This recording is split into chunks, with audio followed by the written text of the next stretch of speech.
If Brexit is completely betrayed, and given the way that Hunt is taking them, forget Sunak, he's a puppet.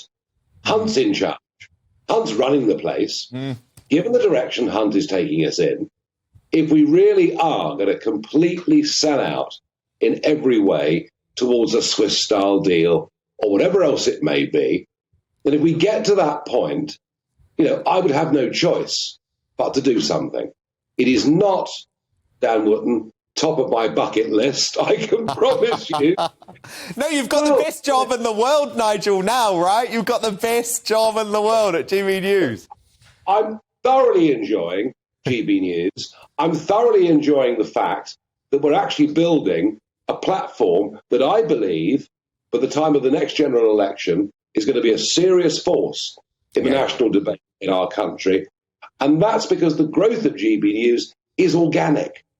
It's growing of itself. The fan club is building. Our cast of presenters and shows is growing and maturing. And isn't it interesting that more and more Labour MPs, not just Tory MPs, now want to appear on GBNews? I'm enjoying my life as it is. I have lived a modern political life unlike anybody else. Liz Truss had it for a few weeks. But don't forget, I was the devil. I was saying we have to restrict mass immigration and train British workers. I mean, for that, I was compared to 1930s German leaders. When Keir Starmer says it today, that's okay. I've lived the life. I've lived the life of being the outsider. I've lived the life, not just of me having up to 24/7 security, but my close family, children suffering as a result of it, income diminished to zero. I've done all these things. I do not want to do this again, but I make it very, very clear.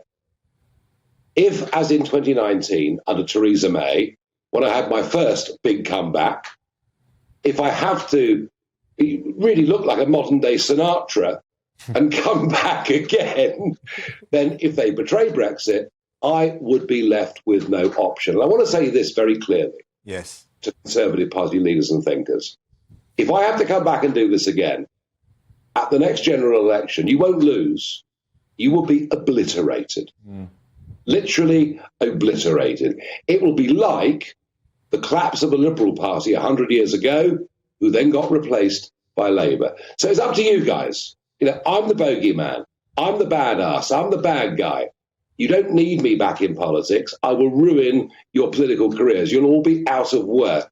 So do not betray Brexit. Get on with delivering what people voted for. And that means border controls, stopping the nonsense in the English Channel, giving our small and medium-sized businesses a chance to operate in this and other markets around the world, giving our fishermen proper access to our own territorial waters. These are things that we voted for. We didn't just vote for them once. We did it in a referendum. We did it in a European election. We did it in December 2019 by giving Boris Johnson an 80-seat majority.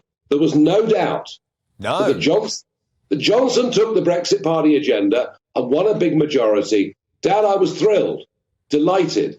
Don't betray it. Well, no, indeed. And you just have to go back and read that Conservative manifesto from 2019, and there was no wriggle room. So, Nigel, I just want to rewind slightly to work out why we actually got here. And it was because of this extraordinary front page splash of the Sunday Times at the weekend. Now, the MSM seem to have moved on from this, Nigel, because at the moment they don't want to do anything that seemingly questions this new globalist regime. But we have had no denial from Jeremy Hunt that he was the source of this story. It's extraordinary, Nigel. We have the Chancellor of the Exchequer essentially going behind the back of the Prime Minister to brief the most important Sunday newspaper that he wants a Swiss-style Brexit. And no one is questioning Jeremy Hunt. Why not? What's going on? Jeremy Hunt was put there by the IMF, the OECD, the European Central Bank, the Bank of England, Goldman Sachs, the White House, the German Chancellery. Hunt was the coup. Sunak is little more than a puppet. This is the man with the real power in our government, be in no doubt about it. And he has his friends in the global bond and currency markets, his friends in big government, his friends in all the supranational organizations. This guy is in charge. Make no mistake.